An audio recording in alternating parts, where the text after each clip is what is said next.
Welcome, friends. Thanks for listening. We'll get right to the show. Just wanted to give you a quick update on some of the things that are going on with the show. 2015 has been a big year for us. We managed to meet our first goal of the fund drive for the station, so thank you everyone who donated. The Zen Trips TV show has received a new logo thanks to Brandon Dunaway and Joseph Vance of Lucid SFX Development. So thanks guys for that. We're really excited about the next season of the Zen Trips TV show. 2015 will also see the much anticipated return of the Dodman House events list, a weekly update of all things going on in the Bay Area related to dance music, electronica, techno, EDM, or whatever you want to call it. As far as upcoming events, this Friday, the 13th, on the rooftop of Push Ultra Lounge in St. Petersburg, downtown St. Petersburg, the House of Soul will be celebrating its 10th anniversary on 88.5, featuring Large Baranroth, John Velez, David Rayero, and Batman, hosted by resident DJ Jason Kitchen. Again, that's the House of Soul 10th anniversary rooftop event at Push Ultra Lounge at 128 3rd Street, St. Petersburg, Florida. Look it up. You can certainly find the information on Facebook regarding the event. Sure to be an excellent event. That's next Friday, February the 13th. 7 p.m. to 2:30 a.m. Also in upcoming events, this late Saturday night, February the 14th, so technically the morning of the 15th is Sunday morning, Zen Trips is going to be taking over the House of Soul radio show. Myself and Play HD will be hosting a 3-hour show normally hosted by John Velez. He has allowed us to take over the show for the evening, so we'll be looking forward to that. And that's on 88.5 FM, and that is again Sunday morning, 3 a.m. to 6 a.m. this Sunday, the 15th February. We also wanted to mention to check out the Syncopated podcast with your host, Play HD, and myself, Mike Scalco. It's every second and fourth Friday of the month on Party103.com. Be sure to tune into the Zen Tripsity show on 88.5 WMNF. You can also listen online at WMNF.org/listen every Thursday night at midnight. Be sure to tune in early for the Indie FM show starting at 8 p.m., going from 8 to 10 with Katarina, your host, followed up by E-Love with Ultrasounds from 10 to midnight. And then after the Zen Trip show at 4 a.m., Flame comes in with your morning energy. We've got your Thursday night, Friday morning lockdown. So be sure to tune in to WMNF 88.5. Lastly, speaking of E-Love, we wanted to make sure and bring to your attention her regular healing music concerts at Yogani Studio, 11112 West Platte Street in Tampa. The next one is Sunday, February 15th from 4:30 to 6 p.m. You can find out more about E-Love's healing music concerts by doing a search on Facebook for Healing Music Concert with E-Love, E-L-U-V. Thanks for tuning in, and now to the episode. Makes sense to me. Okay. All right, you are listening to another podcast of Coincidence or Conspiracy. Yes. It's been a while since we did, since our last one, because we've been so busy with so many other things, but we're just going to jump right into it tonight. Blood sacrifice, and then we might talk about aliens. Yeah.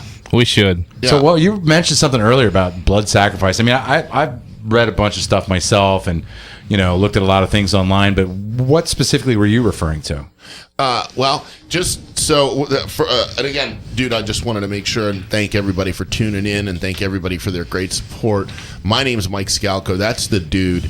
He is the boss with the sauce here in the Tampa EDM scene. Who's doing a heavy breathing under the microphone? That's not me. And then the heavy breather would probably be Chip. Okay. Probably. But that's Chip Adamson. He's one of our show, the show manager for the Zen Trips show that we do here. And so anyway, and the heavy breather. Yeah, and the heavy breather. So just to give a quick introduction if you're catching up or just catching on or whatnot. So going into the blood sacrifices we were talking about, or as dude brought up initially in the beginning, I recently was privy to a video that I saw, and basically what drew me to the video, or how I found the video, was I just did a search on YouTube for Illuminati and satanic or something to that effect, and then 2015 added the year, and that got me some of the more recent videos, and it started outlining a very interesting pattern that I kind of started to find hard to ignore. And they brought up how the Illuminati part of the deal, and one of the women, they kind of kept cutting back and forth between a couple of interviews, and one of them was its name, Professor Griff from, was it Public Enemy? Yeah, I'm familiar with him. Professor Griff. So there were a couple of different interviews, one with him and one with this other woman, and she kept talking about how, during these satanic or ritualistic ceremonies that they'll have them do, disgusting things, and they kind of ramp it up each time to increase the fear factor, put those endorphins in the blood. Exactly. Yeah. And so that was one of the things they were saying is that so you start off and like you go to these parties and they're sex parties and they're drug parties, and then maybe in one of the very tucked away back rooms they're in there eating feces. And that's, to delight, the people that are running them or whatever. So, the humiliation factor. Right, exactly. So all of that is supposedly going on. And, you have to keep kind of upping the ante each time is what this, that we're saying. It's like, okay, you did that then, but now we've got to, we got to push it a little further because you got to get those endorphins going, or you got to, it's they always want more, and you got to give to get from there. This is what the videos were outlining. So the pattern that they started to talk about that I thought was really interesting is how, and I mean, people die. And when you're in the celebrity eye, or when you're in the spotlight or whatever, and you have relatives or people in your life that die, you're going to hear, the public would generally hear about that more than obviously someone who's not known. But like, for example, they brought up Bill Cosby and how his son Ennis was shot, and supposedly that was done as a blood sacrifice. Well, on a mass scale, I mean, that's what war is for. Well, yes, fear, the blood, endless blood sacrifice. But you more specifically, you could mention like Princess Diana, right? A whole list of celebrities that have died under bizarre ritualistic circumstances. Whenever I hear about a death under some kind of odd circumstances, like you said, like Princess Di. Or Sonny Bono was an interesting one. Well, Kanye West's mother. That was one of the ones. Lil Wayne's father. Right. Jay-Z's nephew. Right. And the list goes on. On and on and on. And on and on. All these famous people. What's her name? Lady Gaga. Supposedly she knew some chick. Lena Morgana. Right. That threw herself off a 10-story building in Staten Island weeks before Lady Gaga went supernova. Yeah. And, now, let's back up. Some of those are, there are the literal sacrifices, but then there is that sacrifice that would cause an energetic shift for a person and propel them. Okay. I had, you knew my friend Kat, who I was dating, who took her own life. And the interesting thing was, I had somebody do the cards for me, and the Hanged Man card kept coming up. And that is symbolic of sacrifice. And everybody that she was associated with that's in entertainment or trying to do something, weeks after she passed, had a big break in their career, myself included. Interesting. And, which it's ironic. I mean, it doesn't necessarily literally have to be something that's done on purpose, but that kind of facilitates things. Whenever I hear about this kind of stuff, I always go back to a time in my life where, I was doing some really... I was kind of walking a fine edge for a while there myself. And I ran into this chick I ran into her when Masquerades was on the far end of Ybor, not when it was on the Ritz end. And it was a New Year's Eve party. And she was the only chick in the room that looked like she wasn't having any fun. And so I kind of sidled up to her to try and cheer her up. One thing led to another. We started hanging out a little bit. And she started telling me about this game that her and her friends play. They called it Blood Sport. She lived out in Newport Richie. Now this chick was 17 years old, would go into the nightclubs, totally underaged, and she would go in with a bottle of Tussin, and she'd scrape the label off and stick a straw in it, and because she wasn't old enough to drink, but she'd robo-tuss out at the all night, and she was kind of gothic, she had that goth thing going for her, which is a side of like Ybor and a side of like a scene that I'd never really hung out much in. So anyway, she started telling me about this game that her and her friends play, Bloodsport. She was also the person that provided me with the only copy I've ever seen of the Golden Dawn, which once one of my relatives found out that I had a copy of that book, they made sure that I lost it quickly.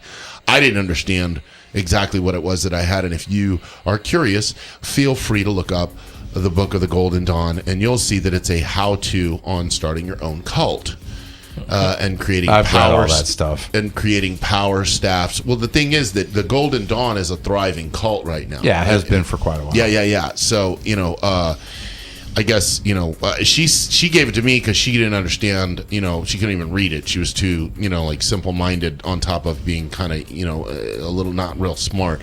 But so she gave it to me and was just like, I don't know what to do with this thing. Somebody gave it to me. You can have it if you want. And so I was looking it over, and I was reading talking about lighting candles facing the 4 directions.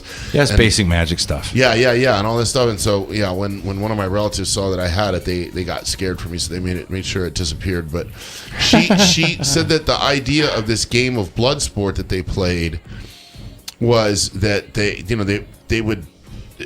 would act as these agents of like chaos or evil, and so they would deliver evil into different people's lives. So if you were having trouble with your family and you're arguing with your parents all the time, and again, keep in mind this is like 16-17-year-old kids we're dealing with, so they'd encourage them to run away. And so if you got somebody to run away, or if you got somebody to do some sex act that they wouldn't normally do, like one of the times, Basic mischief. well, a little more mischief, a little more than just mischief. I'll give you another example. 2 girls and like 8 dudes, 9 dudes, and they're all like 17, 18, 19 years old. I was around the same age at the time, and everybody's tripping pretty good on some serious blotter. And the girls again, it was hard to tell exactly what was going on because I was pretty fuzzy headed myself, but I could swear, and this was after she had told me that her friends and her played this game where they like to do mean things to people, and then they'd meet at a Denny's or a Wags once a week and tally up points. Wow. Oh yeah, they were serious. It was like a Dungeons and Dragons game, but the way you got points and the way you got credit was for doing, like, if you broke up a boyfriend and a girlfriend, or you got somebody to run away, and one of the ways you could score a lot of points was to hurt somebody, murder somebody. And what they don't realize, people who do stuff like it don't realize, is that all comes back on you. What you put out comes back to you. Oh yeah. And what misery you visit upon somebody else is eventually going to land on your doorstep. Well, that's what, when I talk to white witches, they always talk about, when you cast a spell, you have to really be careful what you're casting, because whatever you put out is going to come back on you. So you better really, anytime you act with intent, that's basic cause and effect. In a dualistic reality, that's where things like that of that nature are actually can work. I've done a lot of reading and research on just about every religion and magical system you can think of, and most of them are about ritual and manipulation. Yeah. Regardless of what side, light or dark, it is. But like I said, I've read about a lot of that stuff, and one thing when you talk about the blood sacrifice that really kind of comes to mind is when I mentioned that the fear factor in that, where they have to increase the fear to make the blood more palatable or more powerful, or however they do it. Yeah. And as a kid, I remember watching a lot of those movies like Race with the Devil, and there was a whole bunch of them in the 70s. They were like obsessed with Satanism back then. Yeah. And of course the Polanski's Rosemary. Yeah, exactly. He had his deal with that. Well, and then you think about Manson and all the stuff that they went through. Manson never actually killed anybody, but he got people to carry it out, and those were also ritual sacrifices, even though they were all-out bloody homicides. That was the whole point of that, was to generate that energy and that power and that fear. Cause a ripple effect. Oh, yeah. And fear is a very powerful thing, and it can be very paralyzing for someone. So, there's all kinds of blood sacrifices and blood rituals. Of course, human sacrifice being and that sort of blood ritual being the most powerful or intense, which, if you think about, like when Alex Jones, who, even though I think he's a windbag, he snuck into Bohemian Grove and witnessed the ceremony to Moloch, where they sacrificed somebody. Right. and then they renew their they burn Moloch for another year, and they get to renew their they get a reprieve. They get a reprieve for a year. We should find somebody that we could talk to find out if any of these things that they've done like this, how they've benefited them, or how they have really hurt themselves by doing that stuff. Would be really curious to find out. And I've in my travels and places that I've been, I've met some really dark people. Yeah. That have obviously done some of these things. Right. And you can feel the intensity coming off of them. They radiate that sort of like, it's almost a crippling fear. You're like a deer in headlights around them. And it's very painful to be around people like that. Yeah. And probably, like I said, the most famous one, because people think that that's why Lady Di was killed, because of where she was killed, the 13th pillar, all that other stuff. Same thing with Kennedy. You know, and you take any celebrities. One that kind of stood out most for me was Jam Master Jay and 50 Cent. Yeah. Because that's 50 Cent just blew up right after that. Right. So there's a lot of crazy stuff. I mean, as to whether or not there's a lot of truth to it, I would really like to. Well, to what's do interesting, what's really interesting on that video that I saw is that the relatives, like, you know, Fantasia's brother and mother, were both recently, you know, killed in some kind of random shooting in Detroit or outside of. Now, Detroit's not a place that I'd like to visit anytime soon. But I mean, you know, could another aspect of those blood sacrifices being it's almost like getting initiated into a gang? Well, that's what they were saying, is that if you want to be part of this $20 million club, if you want to make a certain amount of, and then the other thing is that they get you in and they've got you kind of over a barrel, right? You know, so like you go in with intentions, and then, you know, at some point the you know, they do the bait and switch, and, you know, they make it sound like it's going to be this and this, and then when you get in, now it's too late to back out. It's like joining a gang. DMX is, you know, somebody who's spoken a lot about that. So did Tupac. So did you take oh my God, I can't believe I just did that and blanked his name. Left Television, black comedian. Oh, Chappelle. Right. And he was adamant about a lot of that so's Cat stuff. Williams. Yeah. Cat Williams. So, you know, the other thing that, you know, when you were talking about how this stuff works, it made me think of is have you ever had one of those moments, and maybe for us as guys and also as bigger guys, it was right before a fight broke out, or right before you ended up having to go blows. Have you ever had one of those moments where you're just like, oh no, he didn't, or oh no, she didn't, or this can't be happening, this can't be real, like, and it just takes on a life of its own, and there's no stopping it. It just unfolds. Well, what I get the idea is that they remove the people that are supposedly controlling these celebrities and treating them as pawns, remove external, you know, other people in their lives that may be able to kind of bring them out of these crazy, you know, like, you know, if you're living in this bubble, and if you don't have other people that know you before you went into this bubble around you, it's easier to keep you in that bubble. Oh, yeah. You know, and so then what ends up happening is that moment of realization where you're like, holy shit, I'm in a jackpot right now. I'm in a bad spot, and right. I don't know what to do. Well, what they do is they take you from one of those moments to the next, to the next, to the next. They know what they're doing. Each moment that goes by, you're literally suffering a new bit of trauma mentally as you realize what situation so it's like there's this sustained post-traumatic stress. You never get a chance to get your footing and really think about things. No critical thinking. You're just like, you're just trying to it catch your happens breath so fast that a year later you're like, how the hell did I get here? And then you take somebody like Lady Gaga, who is actually very talented. Yeah. I mean, I don't like what she does or what she represents, but she's actually very talented. And you see her when she was starting, always sharp and on point. Now she's just drunk and hammered all the time. Same thing with Amy Winehouse, another perfect example. She got clean and was starting to talk about this and this and this. Boom, she's gone. Yeah. Well, and the word is out about Kesha as well, and her manager. I know I mentioned her on one of the other podcasts, but she's suing the crap out of her manager, and what he was doing to her, and the way he was keeping her drugged up constantly. I saw something, going about the woman that was talking on the interview about, them eating feces and them, doing, different degrading things to make their handlers happy. They showed an article where Kesha was, drink a vine of Kesha drinking her own pee.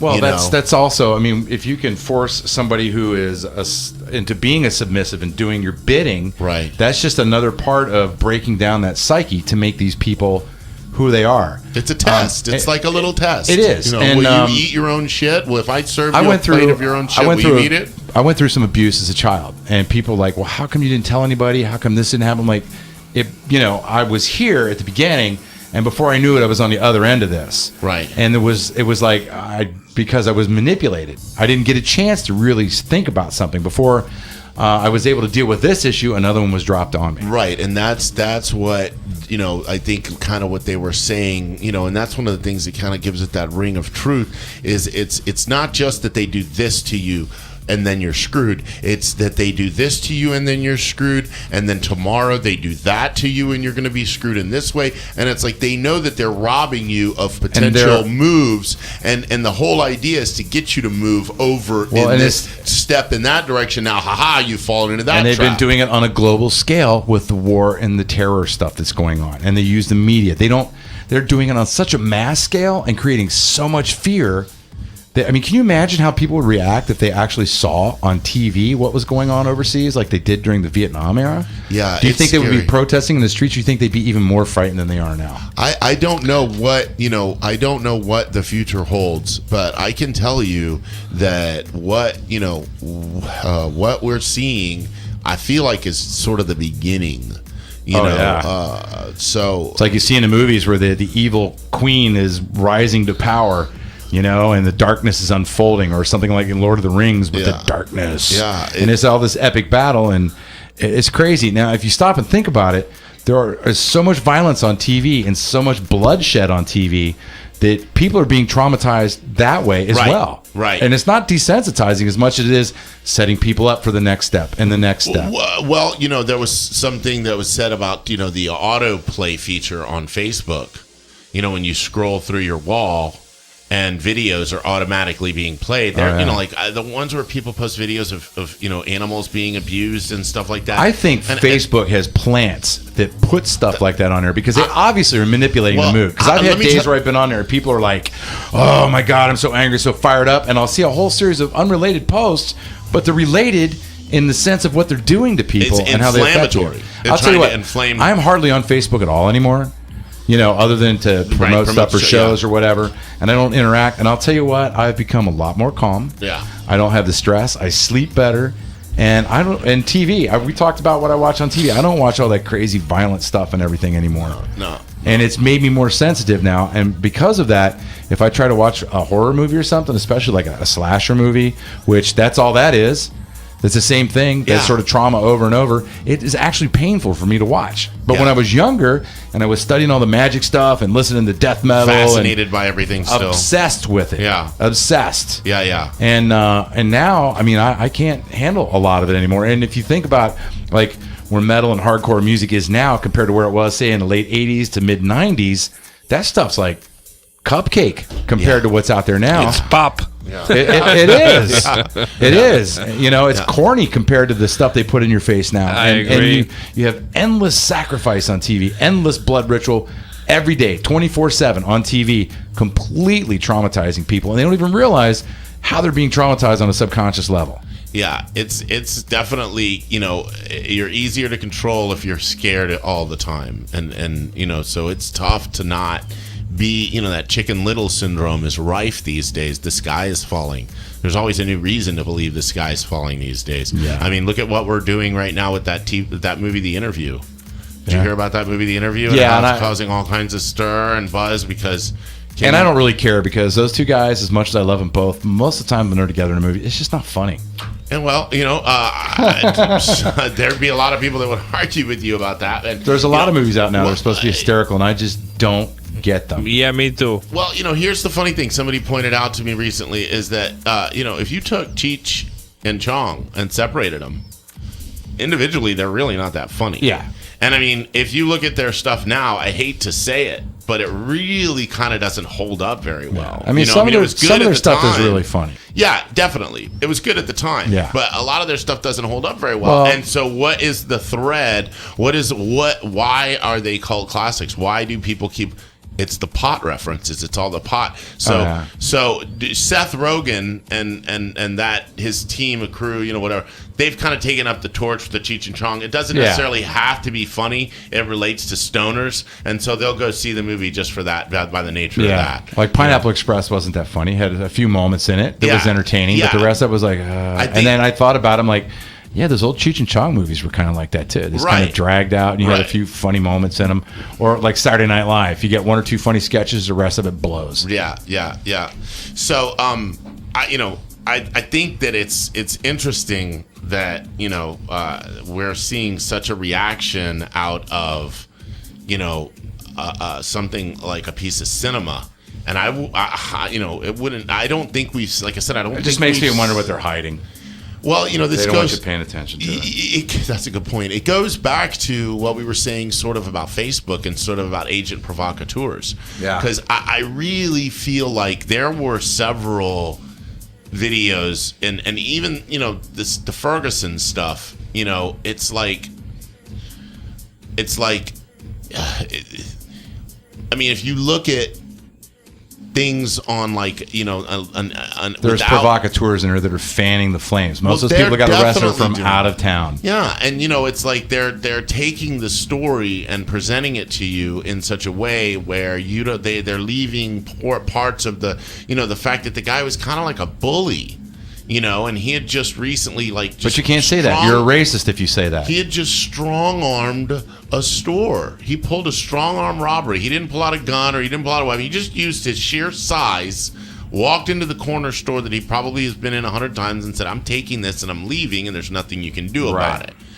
So that mentality, and then he's being presented as look, he's a victim and he should have never gotten. And I'm not saying one way or another. If it had been the other way around and it had been a black cop that shot a white guy doing the same thing, you wouldn't heard anything about it.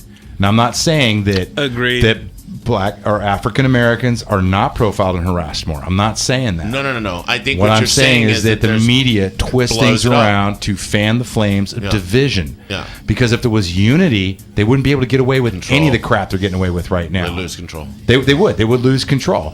And what better way than to make everything a racial issue? Yeah.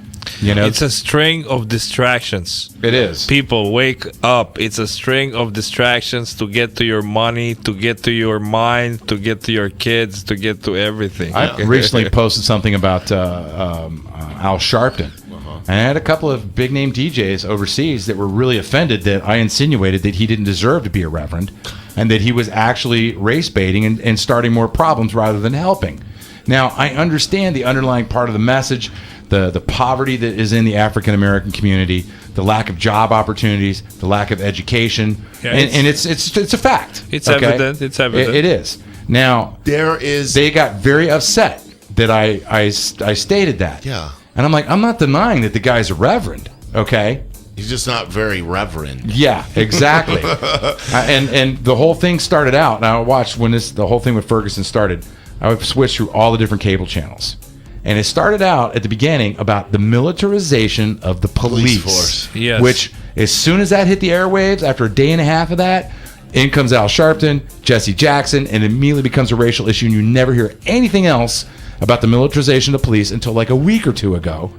And I followed it on Al Jazeera. They maintained the militarization of police story for a whole week. But how many people watch that? It's like, oh, it's Al Jazeera. That's terrorist television. I watch BBC. BBC said the same thing about the militarization of the police. Yeah. But if you watch the mainstream or the lamestream news here, they've made it into a racial issue to distract the fact that our police departments are being militarized. Right. Why? Well, the SWAT teams, they finally admitted the SWAT teams were originally developed to deal with protesters and in the late 60s, early 70s, civil unrest. Yeah. Now, why would they be militarizing everybody and everything unless they were planning for some major civil unrest? That's a what would do that? Possibility. I mean, the collapse of the dollar, World War III, any little thing could set it off. A major terrorist attack, anything like that could be grounds for instituting martial law, and then you don't have to worry about it because you've already got an armed police force that will soon fall under the aegis of one organization, Department of Homeland Security. Right. And they're armed to the teeth because they know the American population is armed to the teeth. And let's face it, if suddenly there was no food, you couldn't go to the store and get what you needed, or you couldn't get gas for your car or whatever, it would be chaos. Yeah. Gangs would run the streets. And who wouldn't controls the take long. gangs? No. Who controls the gangs? The people that control the drug trade. Yeah. Who controls the drug trade? The mob and the intelligence agencies. Yeah. And that's how they funded all their black ops. Ask Freeway Ricky Ross, he'll tell you. There you go. And it all comes back to blood sacrifice, creating fear, Yeah. and the violence. And it just escalates. Well, the other thing that what you were saying that let's say, for hypothetically speaking, let's say that none of that's true. Okay. And let's say that Al Sharpton has a good heart and he's trying to do good stuff or whatever his deal is, but he's still flipping what isn't a racial issue. He's kind of turning the whole thing on its head, standing it on the race card, balancing his whole argument on the race card, when in actuality that's not the cause. That's not the root problem. Okay, so without looking at him as a race baiter, or without looking at him as having some agenda or part of some control paradigm, just looking at him as, okay, we've got a problem, and instead of looking at the actual cause of the problem, you've turned the whole thing on its head, and you've manifested a new root for the problem, and now you're claiming that that's what the issue is.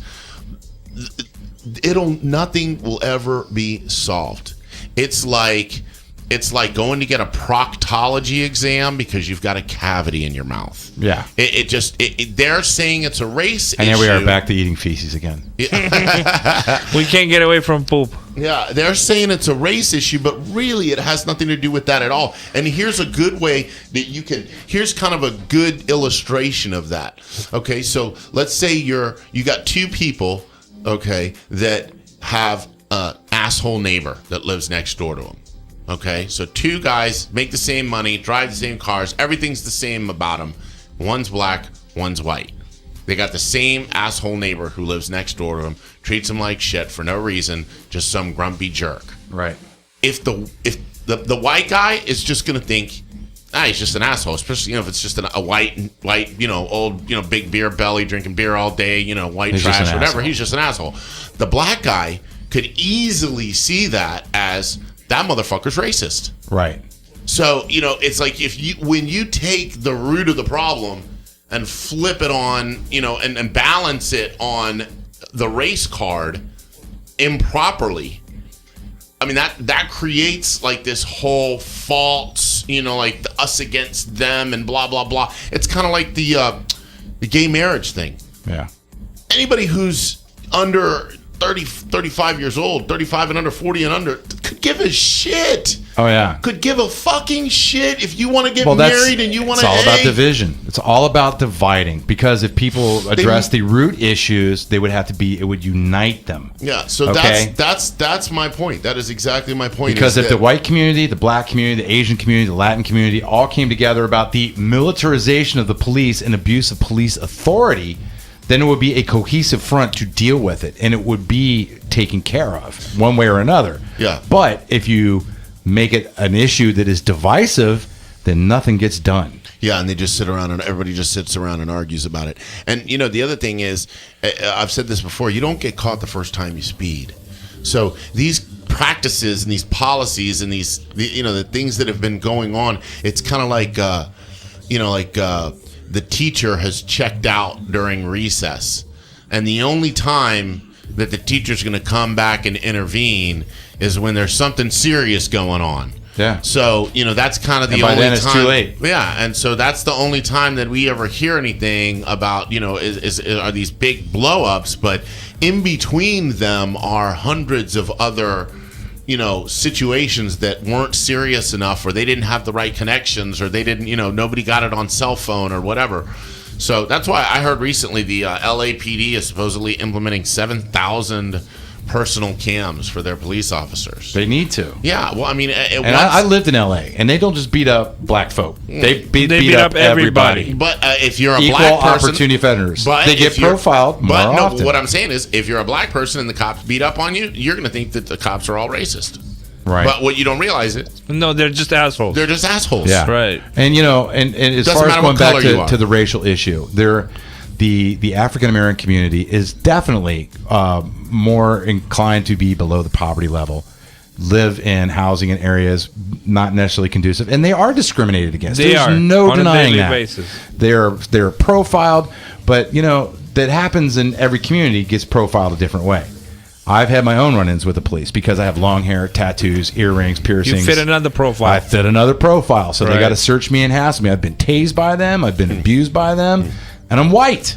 Right. So it affects everybody. When I was living in LA, two friends of mine, producers for a big TV show guy who passed away a couple years ago. I'm not going to say their names or his name, but very well-to-do people, very respected in the community. Still got the shit kicked out of him on the side of the road by the cops because he didn't give his driver's license to him quick enough. And here's part of the deal. That cop might be a nice guy, but you happen to run across him when he's having a really bad day. Yeah. And all it would take is one thing to provoke him or set him off. And then the wheels of the machine start turning against you. Right. And they deal with so much crap. I mean, I've got friends that are police officers, and I hear the stories of the stuff they have to deal with. It's insane. Oh, yeah. It is. You couldn't pay me enough to do their job. I don't. I think it takes a special kind of person, and I mean, you've got to have a good heart. Ultimately, is the idea. That's the idea, because you're serving. You have a job that comes with an accepted amount of risk, an expected amount of risk. And so, you want to say that cops are heroes. Anybody that does that is a hero. But then there's always that bad apple or that bad seed, that kid who was the tattletale at this, during recess, always running to tell the teacher that Billy's not playing right, or, whatever. And that those are the guys that, that's that us against them, that blue wall that, that is hard to break. Yeah. By the way, that's another American trait. The little bit of, being a tattletale, that's a lot more profound here or visible here than I would see it in any other culture. That's because it's been cultivated here. It has been. It's very Orwellian, very Big Brother, and it's the snitch society. The snitch. Well, you look. Facebook's a perfect example. Right. Yeah, You post a people- picture that somebody doesn't like it, and there could be nothing wrong with it, but they report it. Yeah, that blows my mind. Like the nosy neighbor in Bewitched, Mrs. Kravitz. I know they're up to something. They got to look through the window, and the only pictures that I ever report is straight up like garbage spam, selling sneakers or selling I've reported glasses the or really, whatever. like we talked about, the crazy violent stuff. Like, yeah, I don't even. Yeah, I mean, I don't want to see. I don't want to see beheading videos in my news feed. I don't want to see dismemberments and see, I don't need this that. is what's happening I here. just saw and- the most recent one that I saw is a bunch of people carrying a dead body wrapped up in a bunch of rags or whatever, and they're carrying it to the city, and they're all hey, and then all of a sudden, boom, chaos. It was a suicide bomber, and they were so ecstatic that they stopped him, that the crowd just went and picked up the body and started carrying the body. But what they didn't realize is he still had a live bomb was belt. trapped. Oh man, And the bomb belt went off while they were all celebrating That's and crazy. killed a bunch of, and I saw, and it was raw. It was raw. And Well- I didn't want to see that. And my daughter's sitting right next to me, and I'm falling over chairs yeah. and stuff, trying to get to my computer to shut the monitor off, because I don't want her seeing that. I don't need to see that. Well, a lot of the problems that we have, and these problems have been created on purpose, with intent. A lot of people say, "Oh, you're a conspiracy nut. You're this. You're that." Well, that's that's why we're talking about it. Yeah. because Exactly. a lot of these things have been done on purpose. A lot of the problems in this country could be alleviated with good jobs or just decent paying jobs, proper education, because our education system is screwed. It doesn't create people that have critical thinking skills. Doesn't teach proper history. It creates automatons and people that are taught to behave and act according. Like my kid's school, if you correct a teacher, even if you're right and the teacher's wrong, and you try to show them, you get booted out of school, and it goes on your permanent record. The best thing the school does is identify which students need the most medication. That's what they do. They identify which kids are going to buck the system the most, and then they pump them full of as much medication as it takes to get them to sit in their desk It never used to be for that 6 way. hours a day. Our economy and our education system has been slowly taken over and dismantled. A lot of people scream about the evils of the union. We got to get rid of the unions when they don't realize, because they're not educated enough to get it, that unions are the reason you have a decent standard of living and get paid. Because prior to that, it was pure slavery. Monopolies and Right. trust Pure busting. slavery. Yeah. And you're like, oh, yeah, well, they're affiliated with a mob. Well, you got to have some muscle to fight against that other muscle. Right. Well, the problem is, and I think this is what happened to this country too at some point, is that all the best intentions get subverted. You know, and yeah. not always, but you know, it's possible. You know, they're saying that the part of the big plan is obviously to create this, you know, enough chaos and enough. You know, our enemy is a terrorist. What nationality is the terrorist? You don't know. It doesn't matter. Now It doesn't- they're what do really- they look like? they're gonna make it doesn't domestic. matter. It's gonna be domestic. You watch this, 2015 is gonna be That's nuts. one of the reasons why I think that you keep hearing all these reports about people going over to join ISIS. You know, it's like, oh, we got, you know, 2 people were arrested. That leaving the sets country, up- blah, blah, blah. That sets up the paradigm of, hey, they're here. Yeah, See, we've they're got to going start over looking there. into We your gotta stuff. Start looking here. Justifies everything the Thought NSA has crimes. done. Yeah. So It is so Orwellian. I wouldn't be surprised that once the shit hits a fan, and if institution martial law, that they start having people confess on TV like they did in 1984. interesting. That would be very interesting. I had not thought about that. Yeah, it's, you know, there's a lot of things. You know, our society has been systematically disassembled, even though it was systematically created, you know, over the world wars to boost this industrial monster that we've become. And you know, Well, that's what I was saying. Is like just like this country, I feel like, you know, at some point right around Eisenhower, when the central bank was imposed, Yep. and the military-industrial complex was first brought to light, and that kind of stuff was going on. You know, it's like, and again, it's kind of like their current plans. The idea is to create enough chaos, create enough, and I feel like some of the economic stuff that's been going on are all kind of test runs. Oh, They're totally. Like, let's see can we collapse this economy? Oh, yep, we sure can. Let's try this. They can economy. do whatever they want with You know, the way that I watched the thing was the Princes of the Yen. Princes of the Yen. yeah. And they were basically, it sounded like the collapse that happened in the United States. It was like somebody took the playbook and wrote it, but only for Japanese. Their property values were ridiculously overpriced because of the limit of land. There's just literally a limited. I mean, it's an island. There's not more Well, and land. it doesn't just happen there. I mean, Chips told me stories about what happened with his country.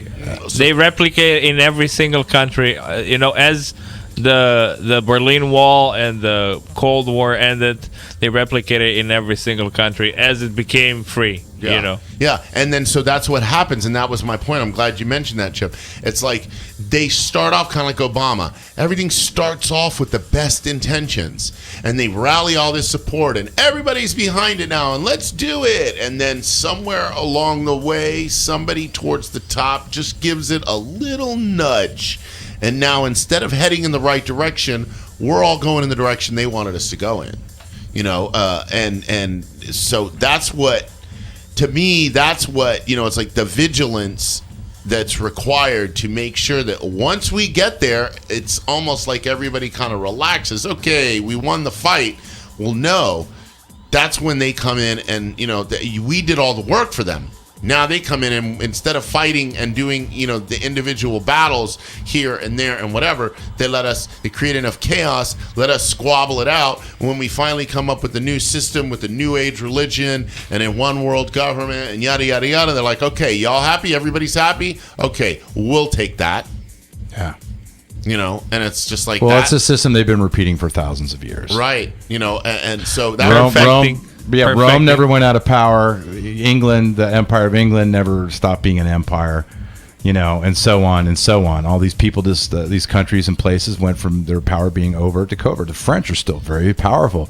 The Spanish, even though it looks like they're broke, I mean, they got influence. Yeah, they still have influence. You know what's interesting, and when they were the princes of the Yen or Princes of Yen was the documentary that I was watching, and what's interesting is how they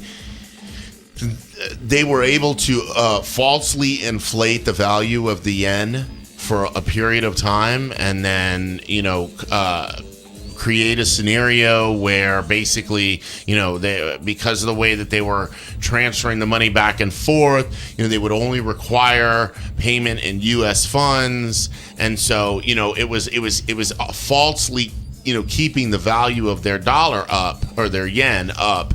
And then at some point the bubble burst and everybody freaked out. And Just like 2008 here. right. Now, the one Yeah. thing that I thought was different, that was interesting about the Japanese culture is that where everybody all of a sudden, when something like that happens here, everybody all of a sudden kind of clamors and they're like, we got to come up with regulation. We got to figure out how do we fix this, blah, blah, blah. The Japanese, everyone, they were saying, politicians, the Japanese culture is the system needs to right itself. So the system is obviously broken in some way. Yeah. And at some point, the system will right itself, and we have to be patient and let the system figure out this problem.